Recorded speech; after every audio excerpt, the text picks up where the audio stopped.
Okay, so ladies and gentlemen, just as a reminder on how to pursue this, you would do sc.stop, you would import these jar files, you would go and set the Spark configuration in this way, where this is your username and this was your password.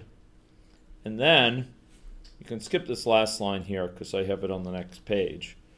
Following that, you could go and set up this Spark context here. This is the name of the application. It's on local, and notice it takes as a parameter the results of this conf here. You can then do import of this. You can allocate a new SQL context. Notice that's different from the Spark context here. You load a new SQL context, and then you're going to load, for this SQL context, the related implicits. Okay? Are we okay with that? Okay. Okay, ladies and gentlemen. Next, we are going to now, so just, anyone need me to show this more? No? Okay. Okay, so today we're going to do something quite special. We have looked in one of these meetings, one of these classes, at sensor data. We looked at retrieving it. We looked at summarizing some aspects of it, doing a little bit of manipulation. After that, we looked at survey data. We looked at the structured character of survey data. We're going to return to survey data, but we already saw how we could parse it in ways that could allow us to get access to it. And what's notable is there are pieces of it in JSON. Okay? We'll come back to survey data in a more sophisticated way at a later session, but I've gotten you the basics. Today we're going to be joining survey and sensor data. We're going to have a way of taking the survey data and linking it up with the sensor data from around the same time the survey was issued. So we can ask, well, under what conditions was the survey issued? Does anyone remember sensor data associated with a survey? What type of sensor data was associated with a survey automatically? So it turns out, yeah, it's GIS data. And it has a map. That's true. There's a map associated with the different questions on the sensor data, but on the survey data. But each survey item or each survey response as a whole has some geodata, some geostamp associated with it. We're going to be going and matching it up instead to a different type of sensor data, namely accelerometer data. But the same principle could hold for gyroscope data. Same principle could hold for data associated with the magnetometer, or data associated with the temperature, or what have you. Okay. Now, I'm cognizant that there are missing faces here. If anyone could send mail to some of the people who are missing, just letting them know we're meeting here. I'm just wondering if some could have gone elsewhere. Yeah. Okay. Okay. Okay. Yeah. Oh, you did? Okay, maybe Narja's as well, because I thought Narja said she thought she could come tonight. Oh, did she? Did. Okay. Okay. So, ladies and gentlemen, let's go back to Spark, and the Spark shell, and let's undertake this. And if we're lucky, we may let you off for an early weekend, an early vacation, and let you go home with it not too late. Okay, so the first thing I'd like to do is go get survey responses. Does anyone remember how we get survey responses? Here, what do we have to do to sort of get a data frame for survey responses? Well, what of the things that we initialized do we have to use? Anyone remember? If we want to go to Cassandra, which of these things? Is it the Spark context? Yeah, it's the key space. And how do we get access to this key space? Okay, good. Exactly. It's actually through SQL context. SQL context dot read dot format, just like they said. So we have to go to org.apache.spark.sql.cassandra, and what's coming up is what Aiden prognosticated, what he predicted. Okay, option. Remember, you specify here successive options, and the option is map keyspace to, what does this little thing mean? That means something in Scala, that little arrow. It's with a dictionary, a map, ladies and gentlemen. So that's associated with a map. You're saying this is mapped to that. In other words, this is the key, this is the value. Okay? Ethica study 73. Note the underbar. And next we do table, survey, responses. And we have to close both of those, and then we're going to say load. Okay? Okay, so we're reading from Cassandra. This key space for this study in this particular thing. Oh, there's a 0 here. There shouldn't be. Okay? We okay with that? Now, I'm going to press enter. Oh, uh-oh. Oh, uh-oh. Oh, I missed a... Oh, that was what the 0 was. Okay, here we go. Hit press 0. Okay. So did this actually load the data in? Did it suck all the data in from the database? No, it didn't suck it in. That's right. Remember, things are done incrementally here. Because they're done incrementally, not all the data has to be loaded at once.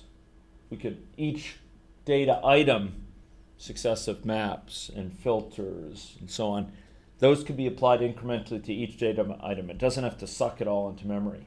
What's especially interesting is because the data can be resident on different computers, ladies and gentlemen, the fact that it doesn't have to process the whole data set at once and then update the whole data set with a new primitive and the whole data set, it actually can allow you to sort of tell this remote machine, okay, do these steps on each data item, this whole series of steps, and it will actually undertake it on this computer for each data item on that computer too.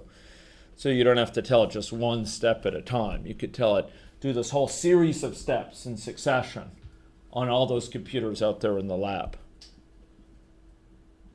the Winchell cluster. And it can occur, it could occur across all of them, the whole series of steps. If you had to only process each data set from chunk for the whole data set to chunk to the whole data set to the whole data set, before it could do any more work, you might have to send information to do on each node that's in smaller bits. But here we could do a whole series at once. Okay, ladies and gentlemen. So we did that, and now we're going to do this. Val df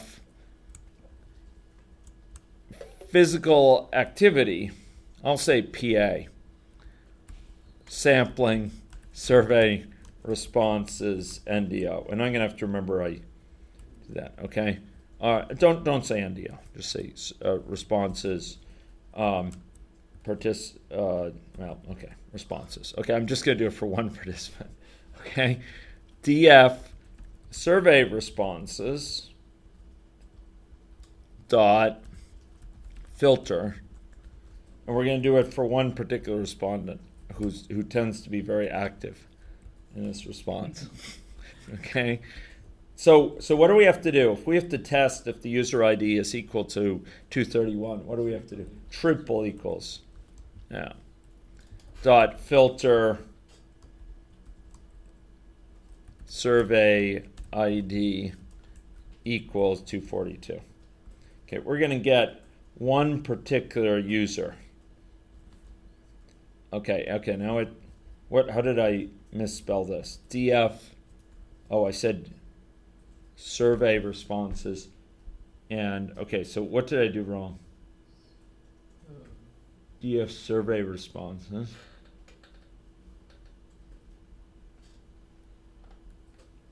DF survey responses. The previous one didn't execute it. That's what I'm wondering. It's kind of, okay. Maybe no. Options. Sorry? Options. Yeah, it's option. Yeah. Sorry? Options. It's option is. Option. Error. Okay. Oh, man. Okay. Options. Which is not. Okay, that's not encouraging. Okay, let's try this. Let's go back and look. Unknown host Blinchicki. Spark new context. Sorry, I have to be plugged in. Okay, so I'm not plugged in my network. Okay, mumble. I think this is a nice proof of the lazy evaluation. It didn't occur ever until now. That's right. Okay, there we go.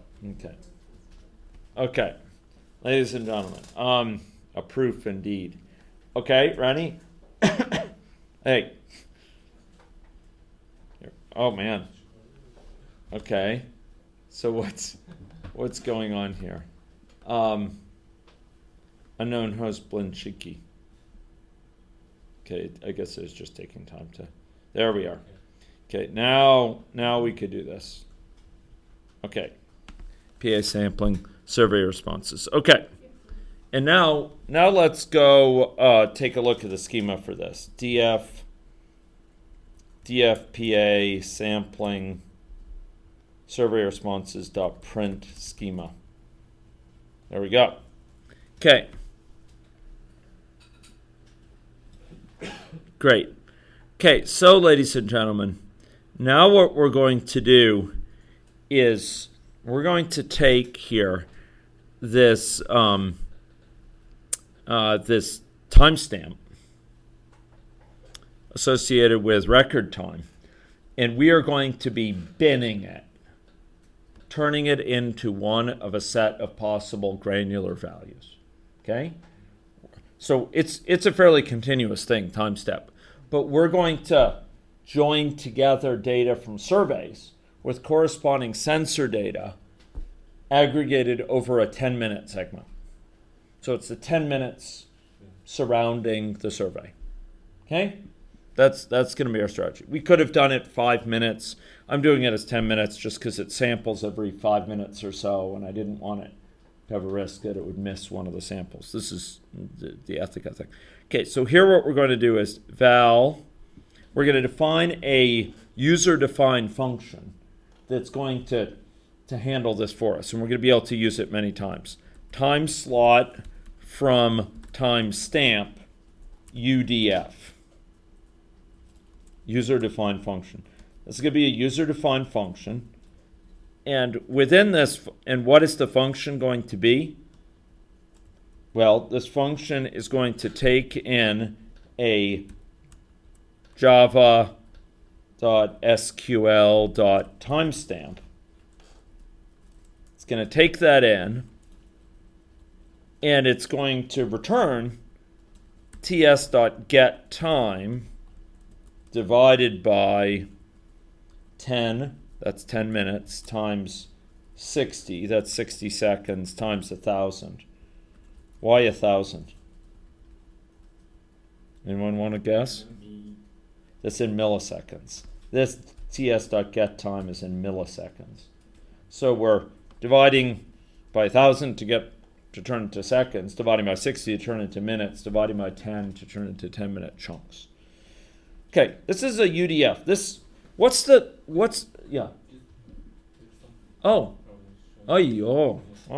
Okay. So, it's truncated? Yeah. Man. Just maximize this.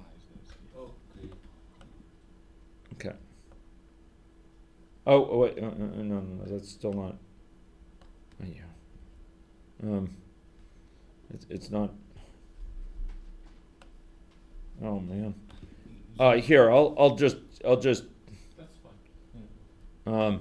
here I'll do it again. Maybe you can just zoom out a little bit. Just Well, here.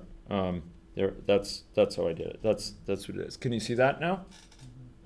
Okay. Do we want to get the lights? Maybe it'd be easier to read. Yeah. Okay. Okay. So what's the point of defining a user-defined function? Why would you do that? So instead of putting all the serial kind of comments Yes. or Okay, so that's the software engineering reason that's compelling. You basically are allowing abstraction of that condition or of that operation. So instead of littering our code with mysterious divide by 10 times 60 times 1,000, which someone coming to the code might not know what it means. Like, what's the meaning of that? This actually tells you what it means. It's getting a time slot from a timestamp. So we use a name that tells us the meaning of that. Does that make sense? Okay. So that's one reason. The other reason is UDF lifts, I use that word intentionally, it lifts a function on timestamps to become a function on what? On columns. So basically, it provides us a way of taking this function that operates on timestamps, so now we can apply it to a whole column at once, which is going to be very useful. Okay, so here we're going to do call record or time, call record time.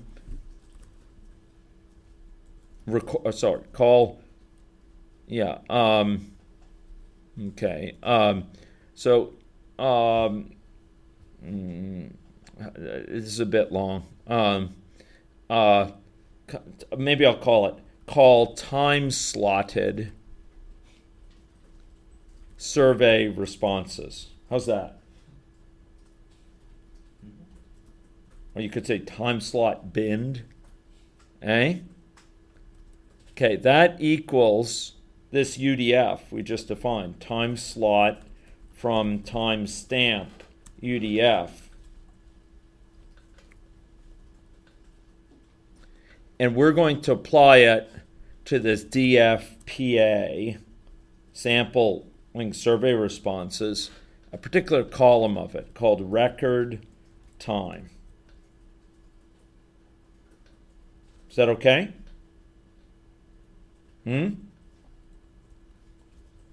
So what are we doing here?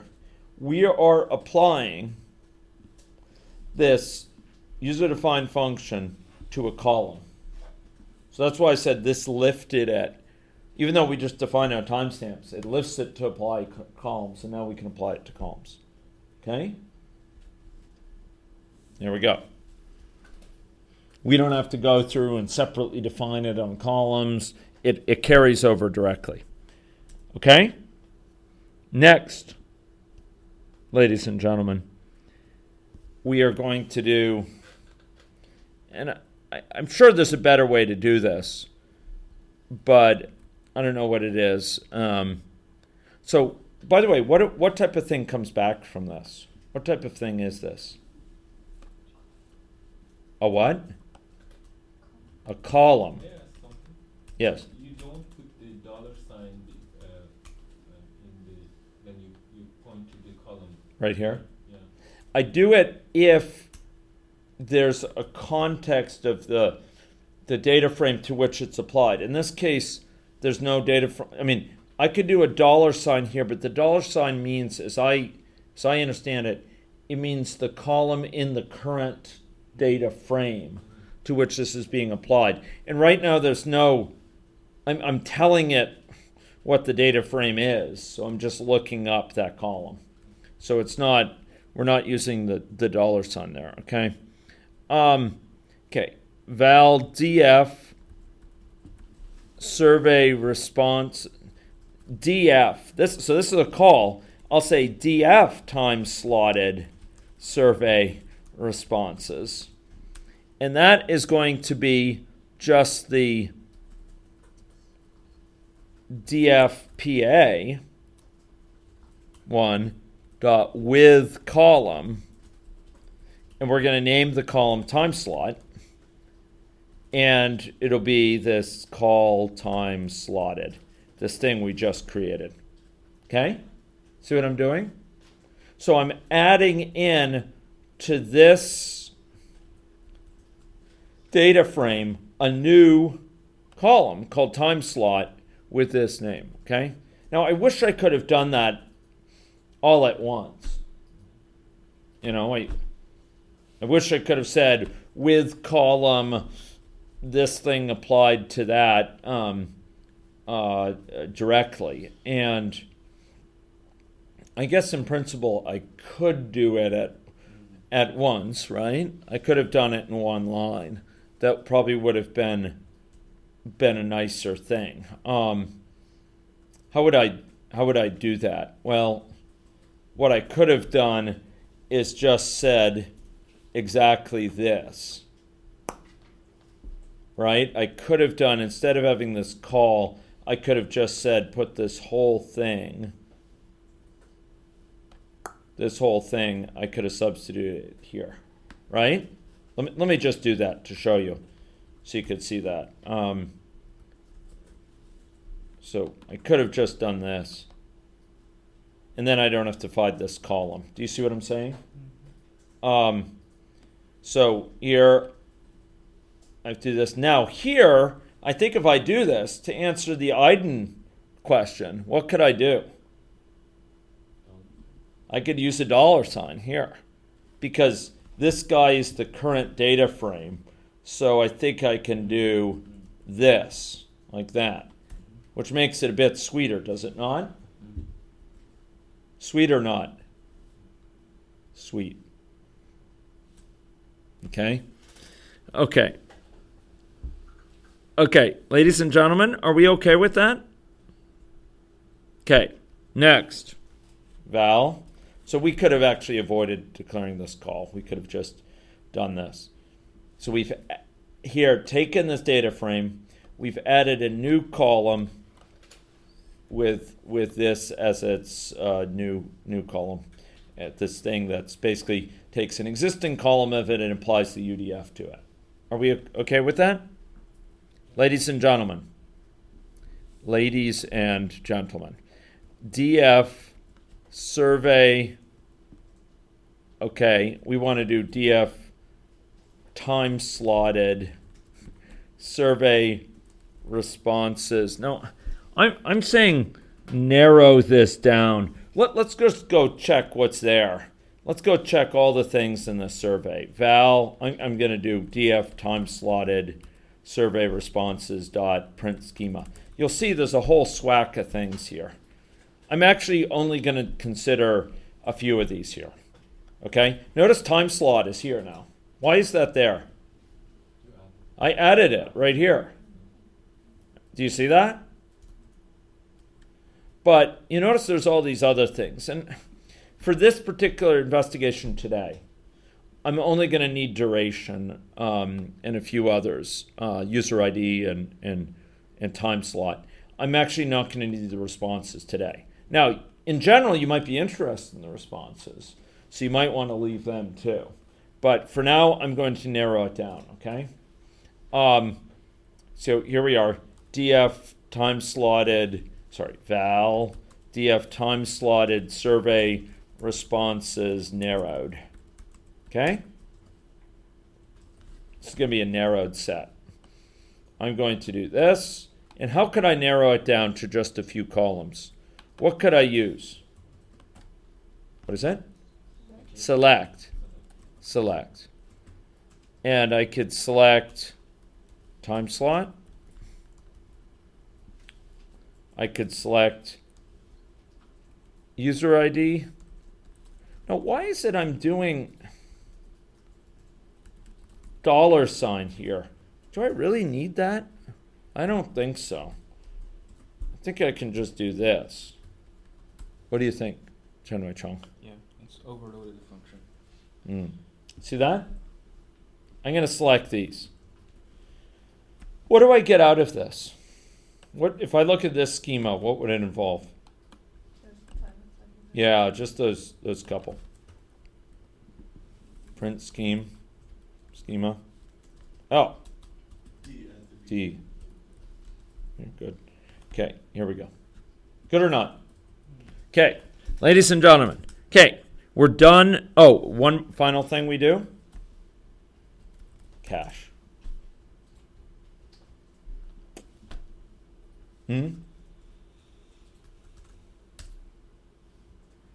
Has this thing loaded? Has this thing loaded into memory? Yeah, probably.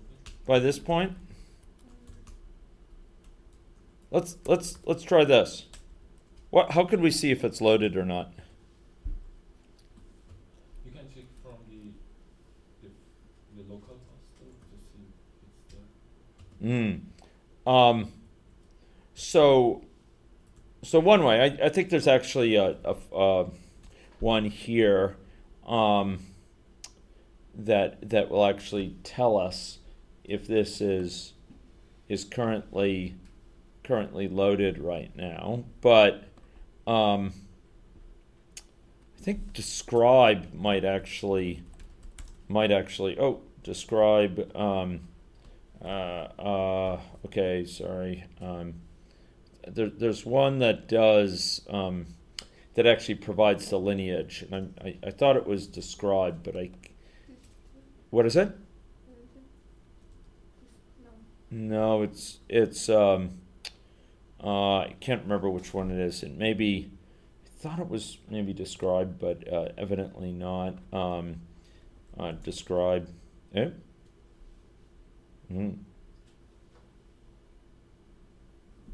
Okay, yeah, it doesn't tell us. Maybe explain. I don't think so though. I think these there is one that will actually give us its history, its lineage, whence it came from. Here we are. Okay, so this is the plan here. This is the source. It filters it. It projects it down to certain things: time slot, user ID, and duration, and then get an in-memory relation. So I think it is actually, in fact, loaded. I'm going to show the top 20. There we are. Okay? What are these things?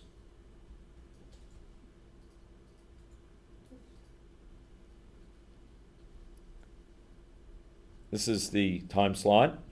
This is the user ID. And this is the duration. Okay? Okay, ladies and gentlemen. So it is cached right now. This explain kind of suggests that it's currently in memory. Okay? Although there's some parameters here. Okay. Oh, by the way, it does say it's storage level, disk, or memory here. Okay? Okay, ladies and gentlemen, now we're going to get the Excel data. Okay? df Excel var.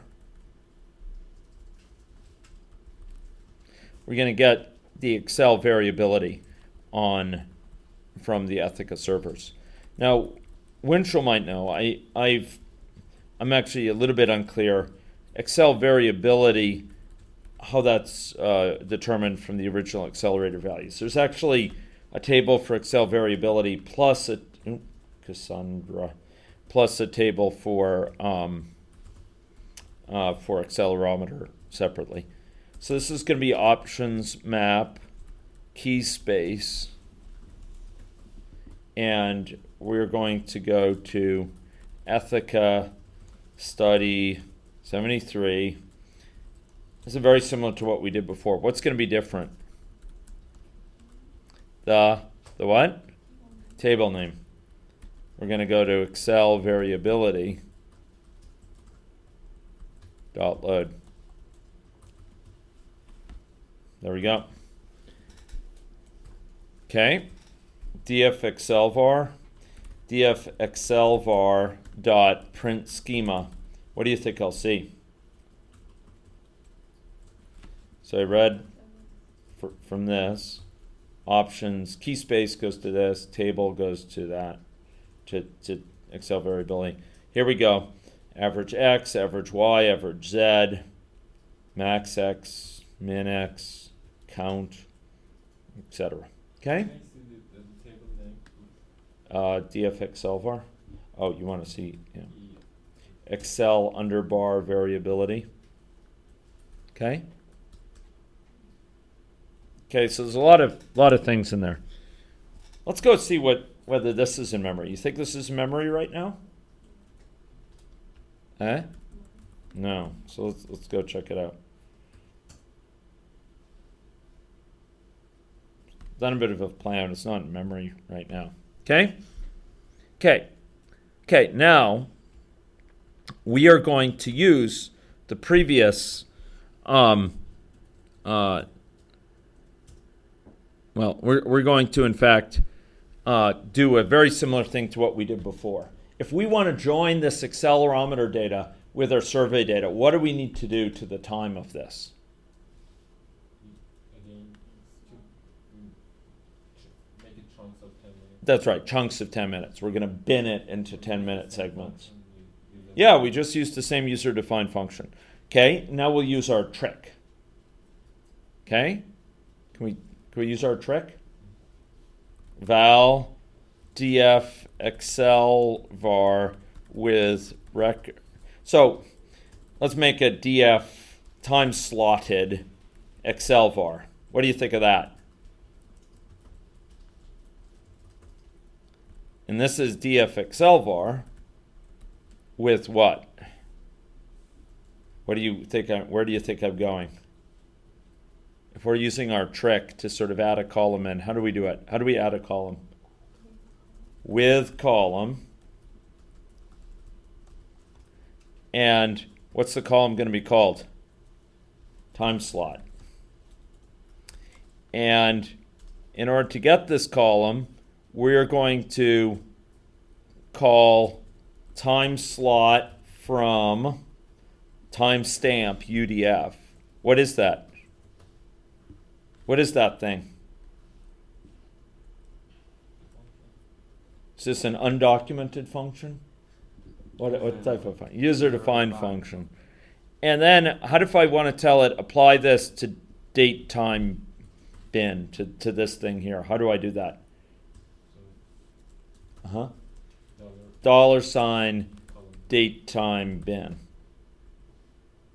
Okay? See that?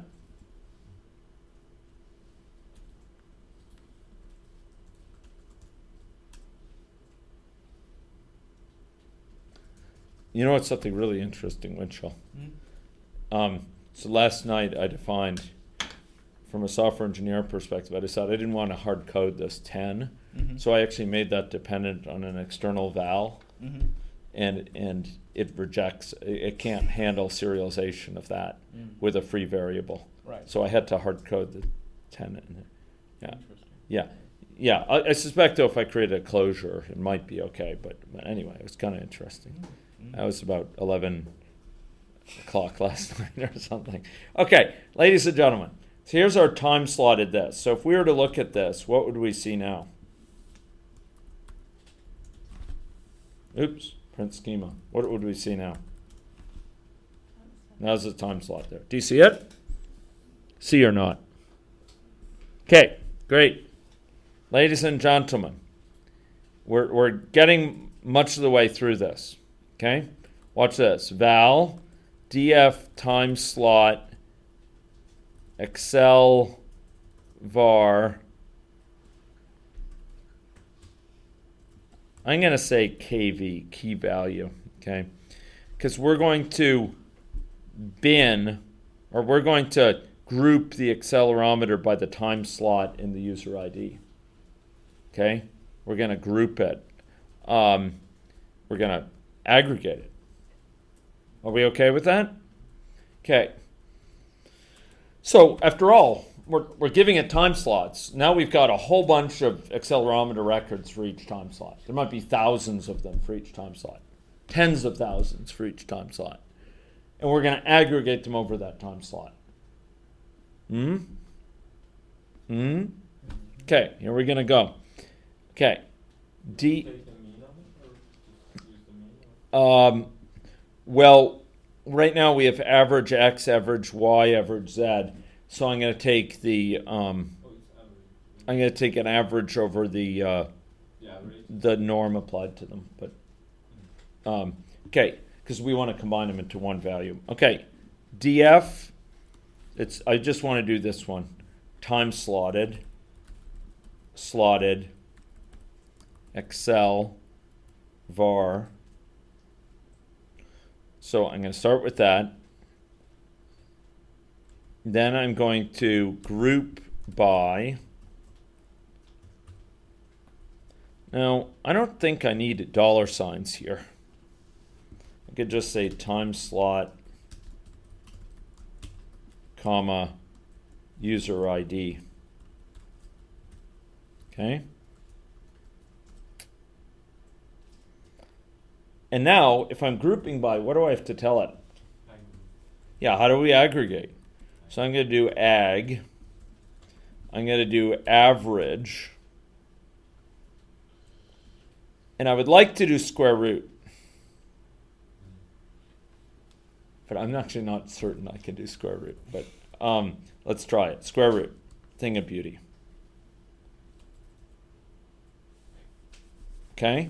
This is going to be the square root on columns. Average x times. Imagine all the loops we're avoiding here, folks, by being able to operate on columns. We get spoiled with using so many frameworks that allow us to do this, but it's actually a very nice thing to not have to worry about doing it separately for every single element. Okay, plus, I'm just squaring the columns, summing them up, taking the square root. Good or not? At least they're not angry. Okay.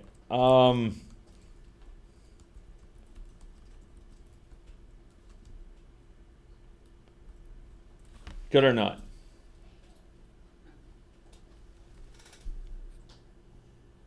Do I need? Yeah. Ready?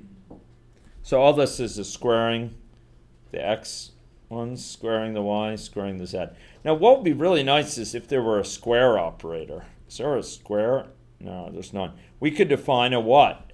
To do these, how could we do it more beautifully?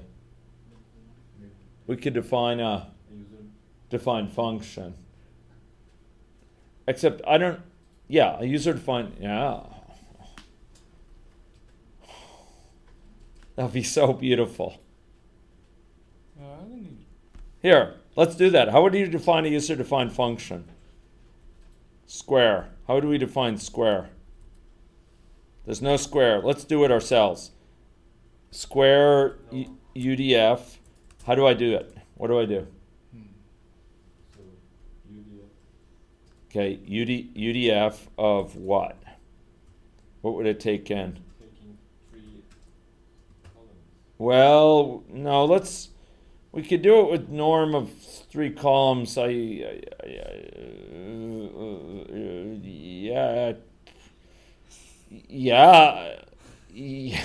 that's a really nice idea. But the problem is,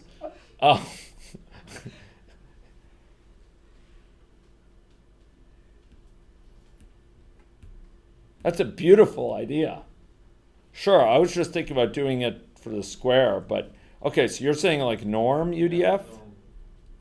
Oh man, that's beautiful. Okay, so we have what are the 3 columns?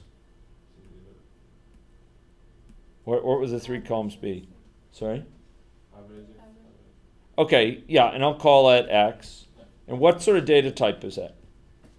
Float. It's a float. I think it's a float. Float. Okay? See it? Okay. So it's a float. Okay? Y is a float. Z is a float. Capital float here. Yeah, because this is the Java.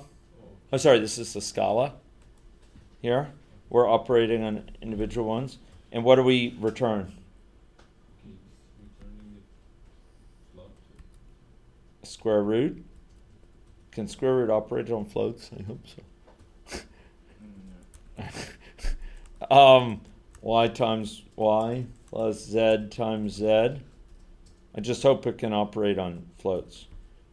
It cannot be applied to float. Don't worry, you can first to double. Yeah, but then we have to return the result back to a float. And then to float. No, actually, we could leave it as a double, couldn't we? Yeah, that's probably not a bad idea.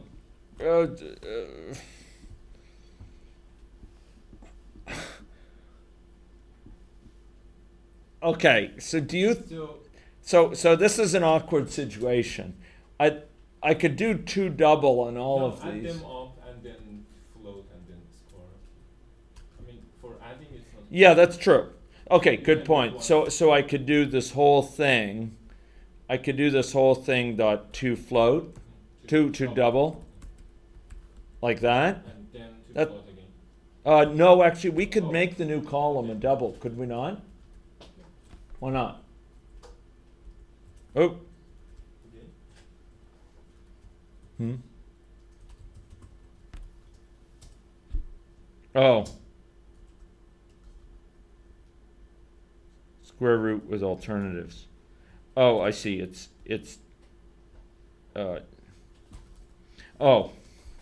course. So it can be applied to columns of things. Square root. It's using the wrong square root. We need to import Scala dot what? Math dot square root. Now we're talking.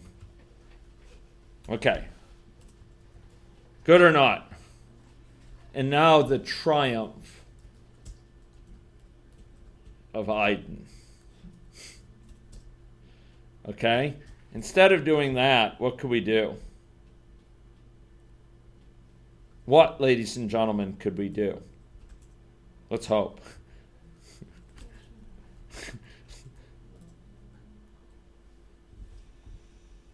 What could we put here? We hope. Norm UDF. I've actually never done it with UDF of multiple things, but I don't see why not. What do we have to give it?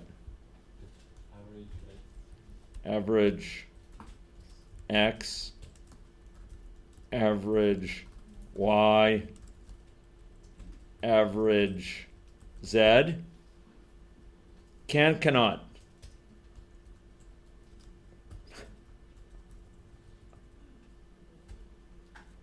Okay, that is great. That is great. That is a thing of beauty, is it not? Indeed. Okay. Great. So that's good. Okay. So the only thing is, what is this looking like? So if we go and we take a look at it, if we do this dot print schema, what are we going to see? We've got this thing here. We'd really like to rename it, wouldn't we?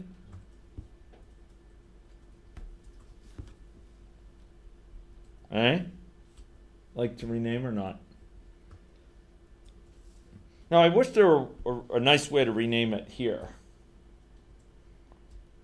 I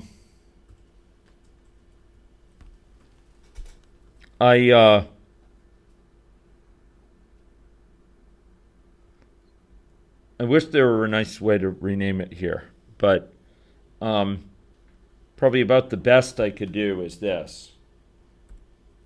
With column renamed, and then we have to tell it which column. So we could do this colon this name, right? Right? Again, the dollar sign means kind of in the current data frame to which this thing is being applied, right? Paste. Boom. So we're going to rename that activity. Yeah,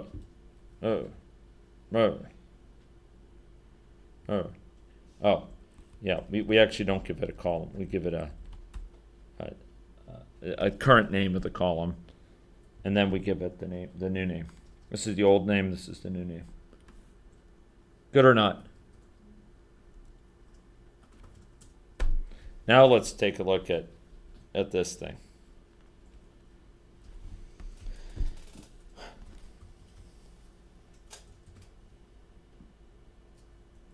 Now we have double of activity.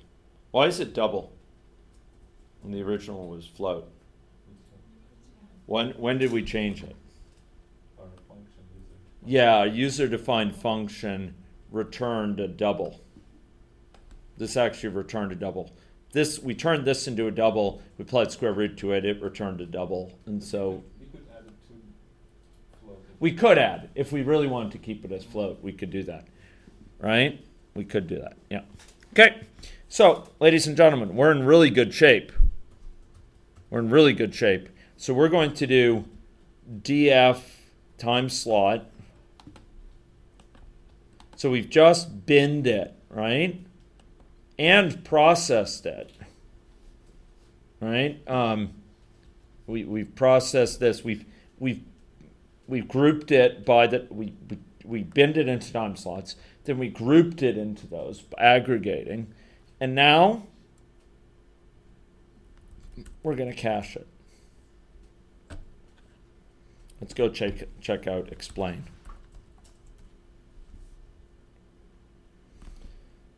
Okay, so we projected it down to a smaller number of things. We aggregated it up. Okay, and you can note this kind of average and this UDF applied to take its norm, and then we have this up here. Or it can be either a disk or things. Now, there's a way to see this in a much nicer way. I remember that to see the whole thing played out in a much nicer way, to actually see the full sort of plan for calculating the current thing. And I remember in the book they had a very nice way of doing that. You could see the whole lineage. There it is. But I don't know if it works in data frames. df times slotted Excel var, times, what is this called? Time slot Excel var, df time slot Excel var, and can we do to debug string? I don't think so. Yeah, to debug string. You can do that to RDDs. It would actually tell it. So I think you might be able to say you could say to Java RDD. That's kind of curious. Not Java RDD dot to debug string. Let's just see what happens. Not much nicer. Not much nicer. Eh? Okay, ladies and gentlemen. So here's sort of our plan here, and just as a reminder, here's the print schema for it. Okay. So here we have activity, time slot, etc. Now, this is all well and good, but I'd actually like to I'd actually like to summarize this. Before I go and join it, I just want to look at some characteristics of this, okay? So what I'm going to do is I'm going to create some bins for activity. I want to bin the activity level into bins of 5, okay? Or actually, make it at bins of 1, okay? How would I do that? How would I turn this into bins? How do we turn time slots into bins? What do we do? We used a function. So let's do val activity bins UDF. It's going to be a UDF, It's going to take in activity, which is going to be a double. And we're going to take math.round activity divided by 5.0, divided by 1.0. Math.round activity. Okay, I'm just going to round it to the nearest one. All right? Boom. Good or not? At least they're not angry. Okay, that's great. Okay, now we're going to take this and we are going to do this. And we're going to group by activity bins UDF of activity. We're applying this to what? What is this thing? It's a column. Applying it to a column. Remember, the UDF, the user-defined function, it lifts a function that we defined, this function here. It lifts it to operate on columns. So we can apply it to this column. We're going to group by that column. We're going to count the number of each such bin. And then we're going to order by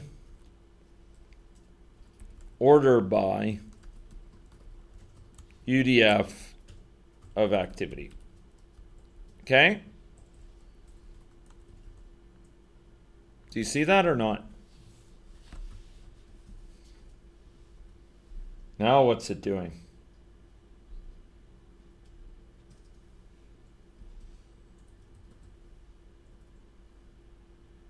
There we go.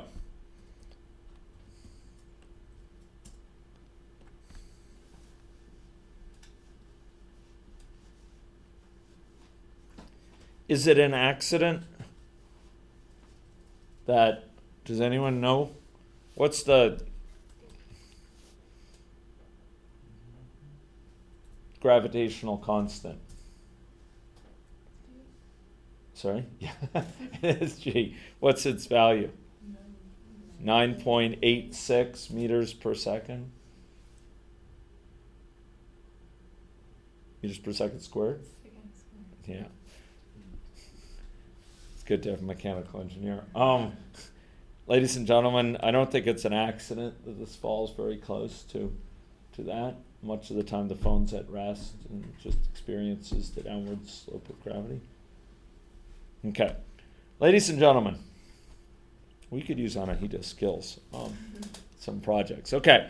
So she probably knows how to do force vectors and stuff. Okay.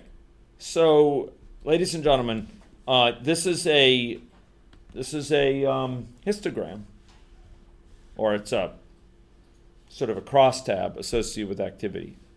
Okay, do you see that? Okay, so we're much of the way done.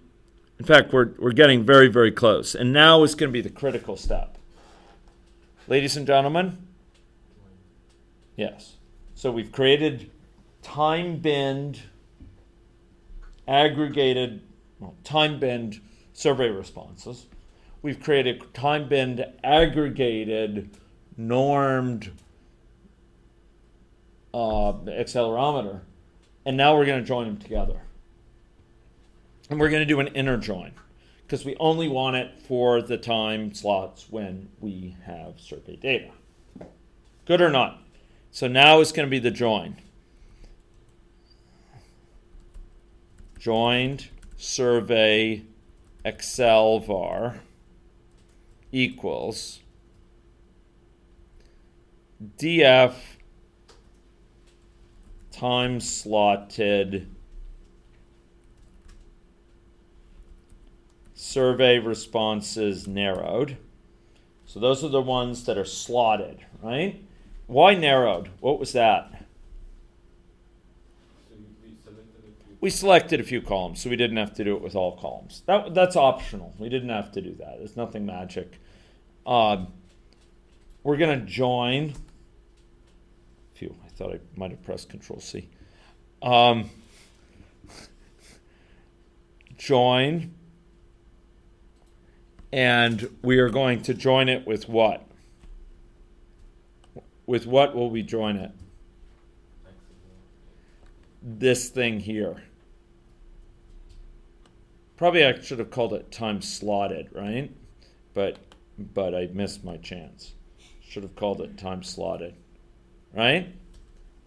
Okay, are we ready for that?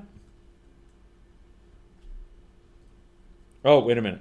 Oh, wait a minute. Oh, wait a minute. Wait a minute. Oh boy. I mean, that's fine. It's not a big deal. I was just hoping to rename UDF to be the UDF activity to be activity, but that's fine. Fine. Here we go. Paste. And then on what? So we're going to join it with that. And what are using columns? This is going to tell us join by what columns. And it's going to be by the columns. Anyone want to guess? What's the first of them? Yeah, user ID. Good. And what's the other one? What's the one for which we've been binning things? Time slot. Right? There we are. Ready? Ready or not? Oh, man. Using oh, wait a minute. I screwed it up. Using columns equals list of this thing. Boom. Okay? Okay. Has it done the join now? Did it perform the join? Let's do this. Joined survey Excel var.explain.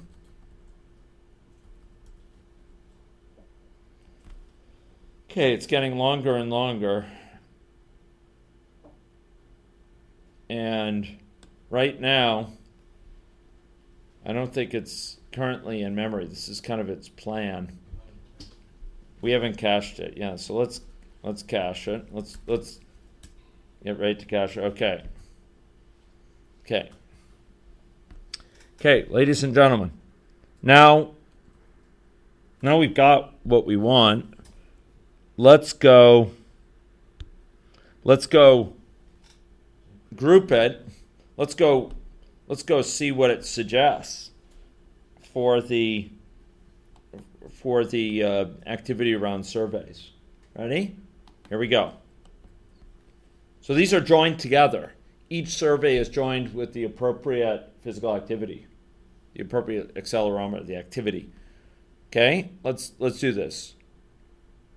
Dot group by, and what are we going to group by? We're gonna count the number that fall into each activity bin. How are we going to group by activity bin? How did we do that before? With the UDF. Activity bins UDF, right? That's all we want. Group by activity bins UDF on what? On whatever the name of that column is. I think it's UDF activity, unfortunately, what I think it's called.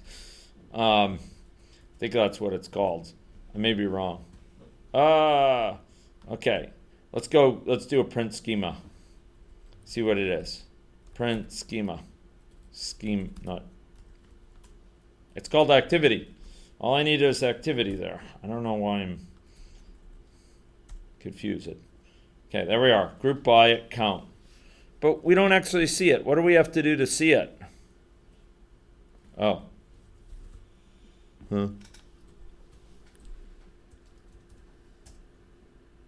Okay. This is good. This is good. Let's go see it. What do we have to do to see it? Let's do a show, ladies and gentlemen. There we are.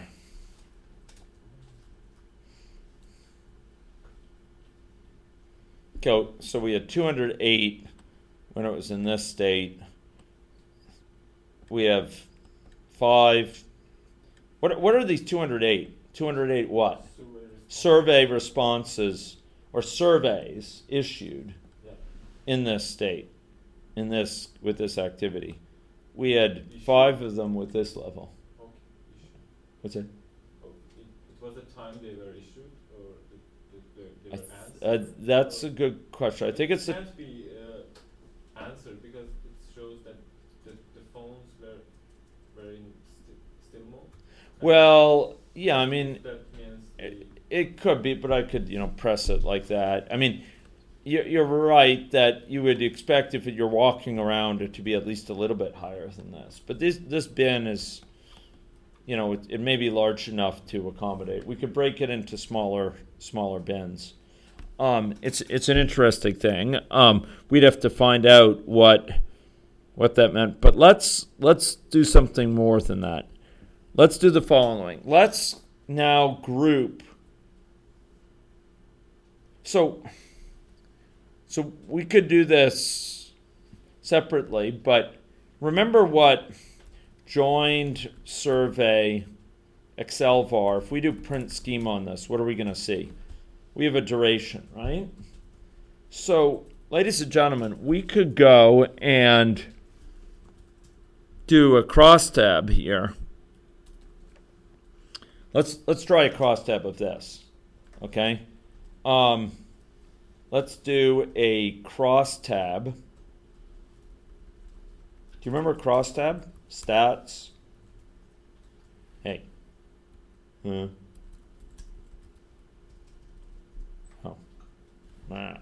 Count. Dot. Crosstab. Print schema. No, it's not going to be a happy camper, I think. Oh, okay. Okay. So this is a data frame. Good. Okay, can I do a stats dot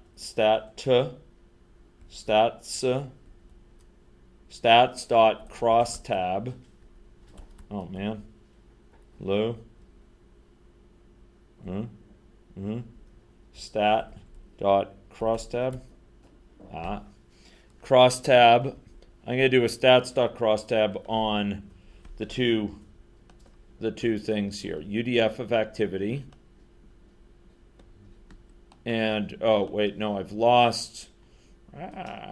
Okay, so I have to do something better than this. What I really want to do is, what I'd like to do is to do a crosstab by activity and duration. Okay? Watch this. You ready? Okay. So I'm going to take a look at how do I preserve, so that just counted. How do I preserve the duration information? Well, I could aggregate over that. Probably what I want to do is group by this and duration. Right? And then do a count and then a show. Hey. So maybe it needs one of these.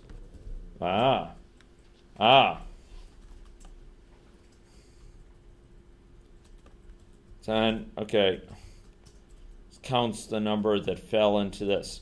Take a look at that to address the question of the item. What is this? Yeah.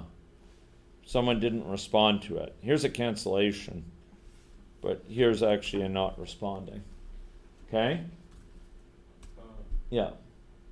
Are you sure this is not the reverse? I mean, the -2 is not... I thought that this is expiration. I'm almost certain this is cancellation. But it's a good question.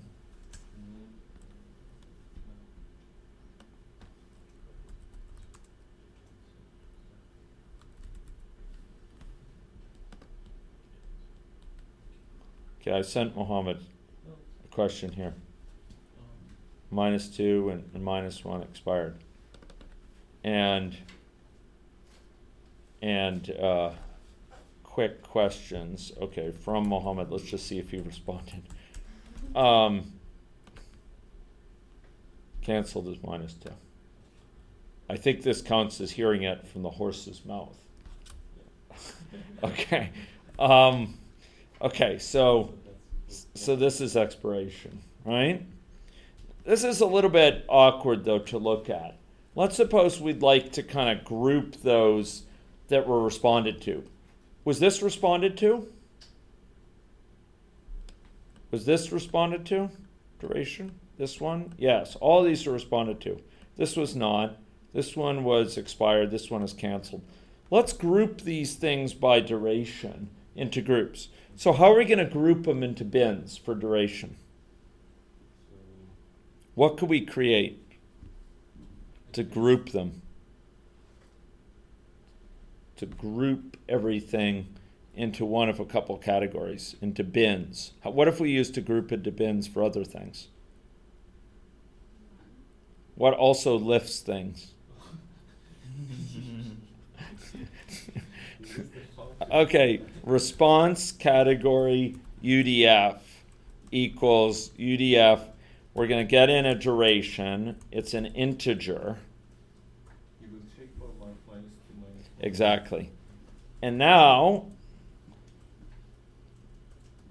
duration match case -2 will be canceled.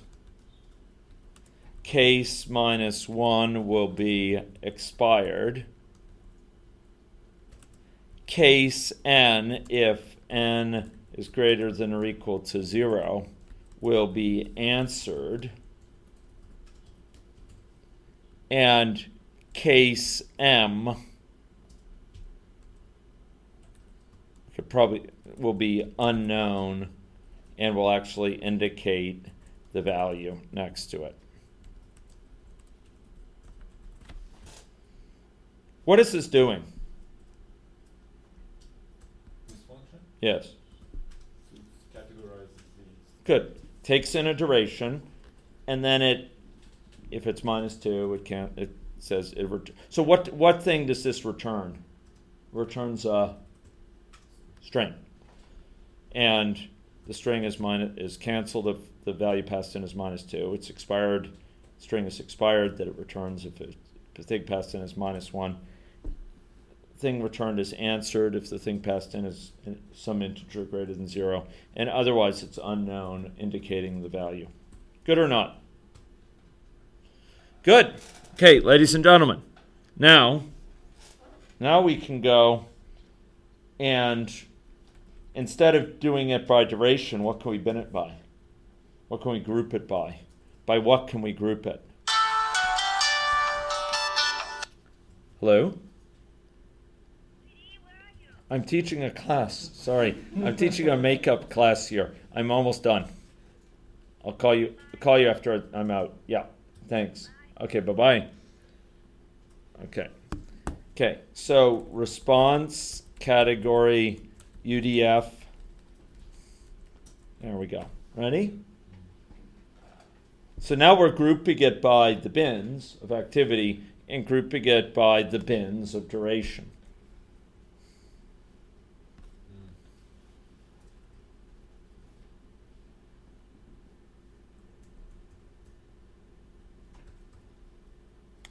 Not bad, but still lacks in beauty. What one would fully hope. Let's see. Could we do a cross tab? I'm actually not sure if we can, but let's do this.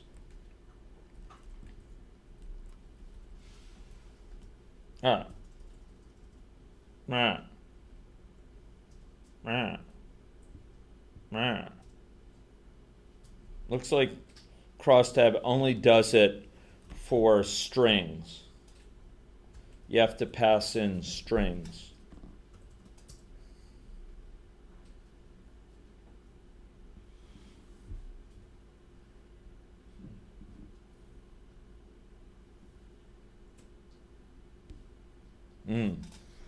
Okay, let's try this.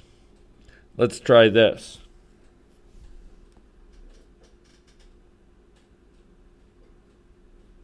Okay. Let's go create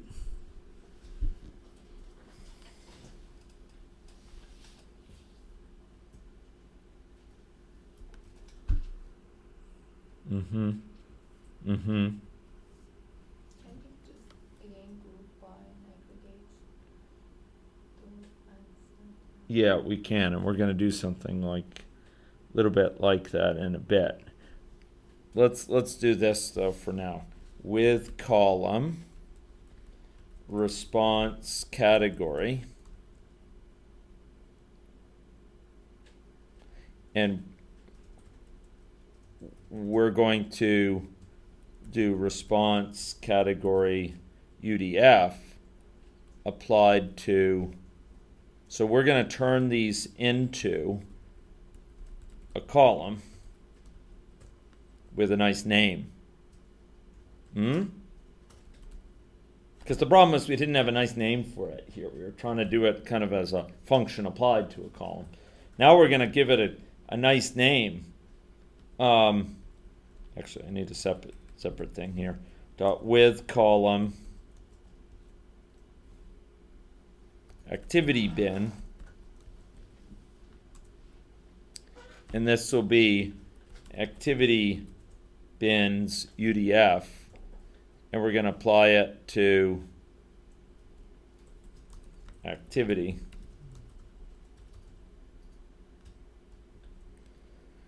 Okay, now if we do that, what are we going to get out? So if I did print schema here, what would I see? Yeah, now I have these two more columns. And what will that allow me to do? Could do a cross tab on activity bin and on response category.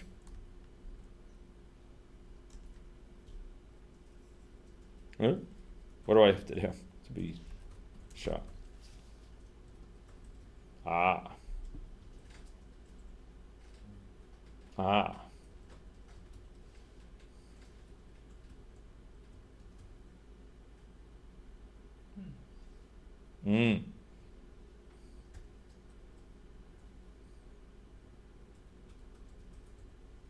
Quite interesting.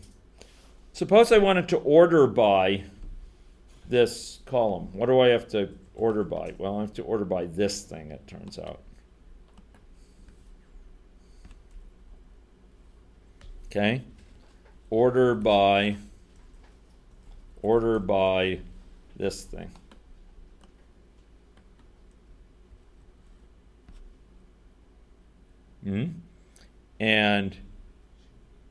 And show.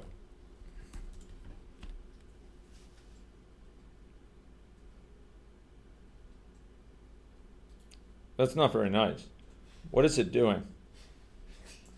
Confusing us. Indeed. And why is it confusing us? Can I show you the hideous truth? Print schema. It's a string. This thing is a string.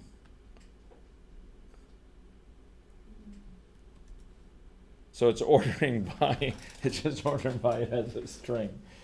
Well, it's could be worse. It's not very nice, but it's not horrible either. If it was just on the length of the string, it was even better than this. Yeah.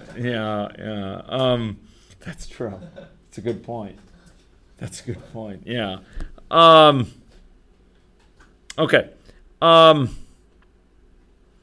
Okay. Now, let's try this a little bit differently. Suppose we want to look, how does the average activity vary by the response category? How would we do that? How would we figure out what the average activity is for different response categories. What could we do? You want a scatter plot? I'm not thinking of a scatter plot. That would be beyond the scope of this particular session. We might do it later.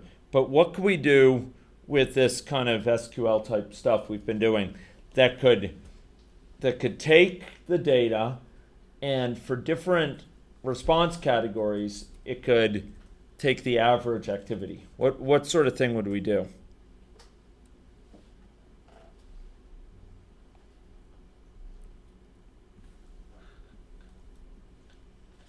What sort of thing would we do? Well, ladies and gentlemen, I mean, we want to take the average activity level for different response categories. So what could we do? Remember what this thing is. This is that. So if we go and look at this, we'll see this. What could we do to sort of see how does the average activity level vary by different response categories? This is showing, remember, this is showing for all these different durations some activity level, right? These are all these different occurrences, right? These are all these different occurrences. There are hundreds of them. Occurrences. So how are we gonna look for the average activity level for different duration response categories?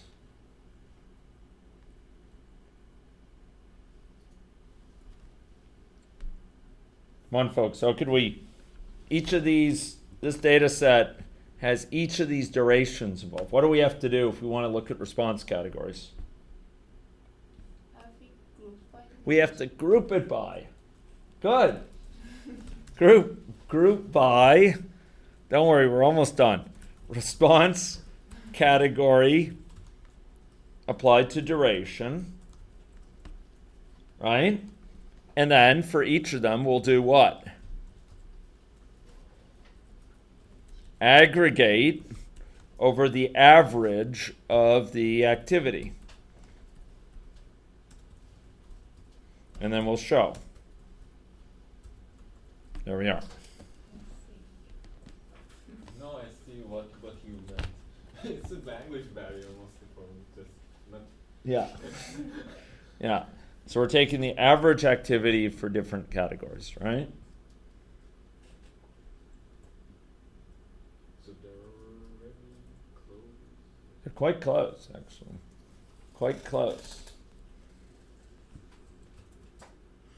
Now, I wonder how much of this is because this is activity variability rather than, Excel variability rather than Excel. I need to get that clarification for Mohammed. Let's go get it right now. Excel variability divided accelerometer data to minutes. Each minute has maximum and average value. I created a long time ago. Not been used very much. Okay. So we could potentially use Excel instead. Okay, ladies and gentlemen. A lot of details here. But don't let all those details hide a couple key points. What we have done is linked survey data with sensor data. We did it, ladies and gentlemen, way back when here, by time slotting things, right? We grouped by time slot into things, and in order to time slot it, we needed to define time slots, and we did that. We defined time slots. We used a user-defined function that we created right here, and that allows us to bin it up into time slots, which we found we could do more more nicely, actually. Okay, I'm looking for the nice place we did it. So here, we binned up the record time into time slots, and we added them into our data. And then what we did, what was the key thing that brought those together? What was the key thing that brought together the survey data, the time-slotted survey data with aggregation, with the time-slotted activity data? It was join. We did an inner join right here on these two, and that allowed us to match them up. And then we manipulated them to do some statistics and stuff. We did some crosstabs. Because crosstabs could only be applied with names of columns, we ended up going and adding in some names of columns for computed columns, computed with UDFs, and then we could perform crosstabs. Okay? UDFs have been incredibly helpful here because they allow us to specify something in terms of values, simple values, and then apply them to whole columns. And UDFs, thanks to the enthusiasm of the group, were used here even for multiple columns at a time to combine not just to apply to one column, but to apply to multiple columns at a time. So we actually defined a norm UDF, and I'm looking for it, norm UDF, which could be applied to multiple functions at a time in a most beautiful of ways. UDFs hide unnecessary details when you're performing this, and what we saw is they could be reused. So we reused a UDF we defined earlier, later. We reused it, we defined it earlier when we were operating with survey data, and then we used it again when we were operating with the cell data. So they hide details that are unnecessary, but very importantly, they're very convenient because they allow you to define it in terms of particular values and then apply it to whole columns at once. A thing of beauty. And now, ladies and gentlemen, I will close the lecture. Okay? Thank you very much for your attention. I think several of the projects for this class will involve joining multiple data sources and even in joining surveys with various types of sensor data. This is how it can be done. Now you may wonder, well, we joined surveys and we looked at their duration, but what if we want it to do it by survey contents? So we wanted to look when they responded in the survey a certain way, what was their activity level there? Well, we could have retained the survey responses in that survey data frame. Instead of narrowing it to just duration and so on, we could have kept the responses and we could have pulled them out after the join to sort of ask, okay, which of them, or filtered them down before the join to find which survey responses we're interested in and looked at joining those. So we could have done that. We didn't do it today, but we did lots else. So thank you very much. Thank you for coming in late on a Friday night. Thank you for your patience. Thank you for your suggestions. And have a great